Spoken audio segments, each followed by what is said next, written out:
अगर sperm count कम है तो क्या उसको बढ़ाया जा सकता है? स्पर्म काउंट कम होने को ओलिगोस्पर्मिया कहते हैं ना ब्रॉड प्रोस्पेक्टिव, लेकिन ये एक बीमारी है और इसकी वजूहात के मुताबिक उसको ट्रीट किया जाता है। इसकी मुख्तलिफ वजूहात हैं, जिसमें से मोस्ट कॉमन जो 70% लोगों में वजह पाई जाती है वो वेरिकोसील है।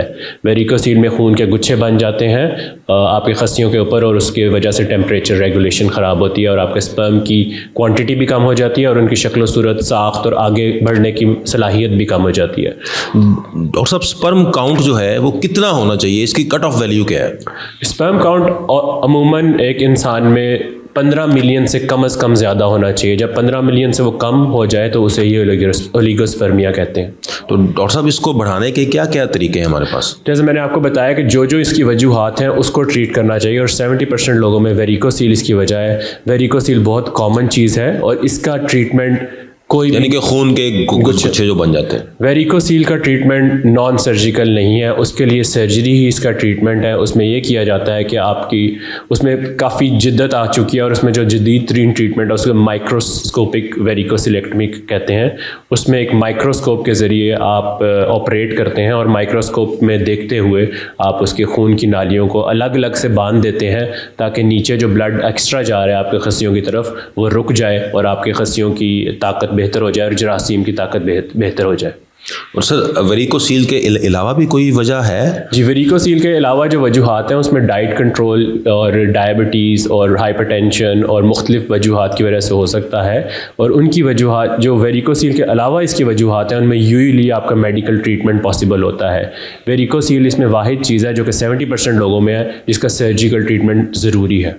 डॉक्टर साहब, जो है मोटापा, क्या ये भी बांझपन पैदा कर सकता है? जी बिल्कुल, मोटापा बांझपन की एक बड़ी वजह है और ओलिगोस्पर्मिया की भी बड़ी वजह है, क्योंकि मोटापे में आपके हार्मोन इम्बैलेंस हो जाता है। तो बेसिकली आपके खस्सिए जो आपके स्पर्म बना रहे हैं उनका सारा कंट्रोल इंसान का जो है वो दिमाग से है और उनके हार्मोन रिलीज से है, जिसमें हम मुख्तलिफ टेस्ट कराते हैं जैसे कि LH, FSH वगैरह, और उसमें हमें पता लगता है कि आपका हार्मोनल लेवल ख़राब है या इसमें भी कोई इशू है। और हार्मोनल लेवल ख़राब होने की सबसे बड़ी वजह ओबेसिटी है। डॉक्टर साहब, वेरिकोसील का क्या 100% लेटेस्ट तरीका इलाज से ये 100% ठीक हो जाता है?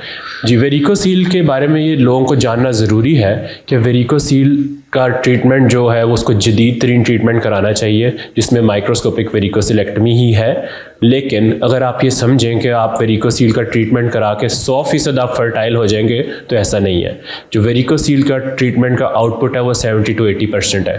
20% लोग फिर भी इससे फ़ायदा नहीं होता और उनको मज़ीद दवाइयाँ और चीज़ें एडिशनल देनी पड़ती हैं। लेकिन बहरहाल क्योंकि ये इसकी मेन वजह है, इसको ट्रीट ना करें तो आप इससे आगे बढ़ नहीं सकते। तो डॉक्टर साहब, जिसमें स्पर्म काउंट बिल्कुल ही जीरो है या स्पर्म आ ही नहीं रहे, एज़ोस्पर्मिया, उसका क्या वजह क्या है और उसका क्या जदीद इलाज मुमकिन है? एज़ोस्पर्मिया अब ओलिगोस्पर्मिया से एक मतलब स्टेप कॉम्प्लिकेटेड है और इसका ट्रीटमेंट भी उसी लिहाज से है। अब एज़ोस्पर्मिया का मतलब है कि आपके स्पर्म है ही नहीं जो आपने टेस्ट करवाया उसके अंदर। अब उसकी वजह है कि या तो ब्लॉकेज की वजह से नहीं है या आपके खस्सिए काम ही नहीं कर रहे। खस्सिए जैसे एक फैक्ट्री है और वो स्पर्म बना रहे हैं और आपकी फैक्ट्री ही काम नहीं कर रही, और इसके दूसरा ये है कि उसके जो रास्ते से आगे जाना है वो ब्लॉक हो गया और वो नहीं काम कर रहा। अब जो फॉर्चुनेट पेशेंट्स हैं उनकी ब्लॉकेज का अगर इशू हो तो ब्लॉकेज को खोल दिया जाए तो स्पर्म दोबारा से आगे जाने लग जाते हैं और आपका मसला हल हो जाता है।